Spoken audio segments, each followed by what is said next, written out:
ছোট বাচ্চাদের কথা বলছি, বাচ্চারা খুব চঞ্চল এবং এতটাই চঞ্চল যে তারা কিন্তু তাদের বাবা মা দিশাহীন হয়ে যায়। আপনি বলছেন খাওয়া দাওয়া করছেন এবং প্রচন্ড চঞ্চল। একদম। ADHD এমন একটা অসুখ, যে অসুখে বাচ্চা মানে নন স্টপ দুষ্টুমি করে বেড়ায়, তাকে কন্ট্রোল করতে পারে না তার বাবা মা।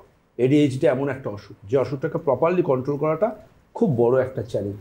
অনেক ক্ষেত্রে বাবা মা বাঁচবার জন্য, অব্যাহতি পাওয়ার জন্য নিজেদের মোবাইল ফোনটা দিয়ে দেন, এবং যে মোবাইল ফোন দেওয়ার ফলে তার বাচ্চার মেমারি পার্মানেন্ট ড্যামেজ হতে শুরু করে। তার কারণ সে একটা তখন ভার্চুয়াল জগতে চলে যায়, যে জগতের সাথে রিয়েলিটি নেই, যেখানে গুলি গোলা বোম রক্ত এইসব সাথে সে বা কোনো সুপার ন্যাচারাল এফেক্ট, এই বাড়ি থেকে ওই বাড়ি লাফ দেওয়া কিংবা ভয়ঙ্কর স্পিডে কোনো গাড়ি ড্রাইভ করা, যেখানে তার ব্রেন প্রচণ্ড রকম ক্লান্ত পরিশ্রান্ত হয়ে পড়ে, এবং যে ক্লান্ত পরিশ্রান্ত হওয়ার পর সেই বাচ্চার রিয়েলিটিতে ফিরে আসতে পারে না।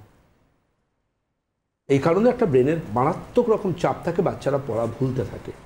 বাবা মাকে মাথায় রাখতে হবে যে বাচ্চাদেরকে কোয়ান্টিটি টাইম দিয়ে কোনো লাভ নেই, বাচ্চাকে কোয়ালিটি টাইম দেওয়াটা ইম্পর্ট্যান্ট।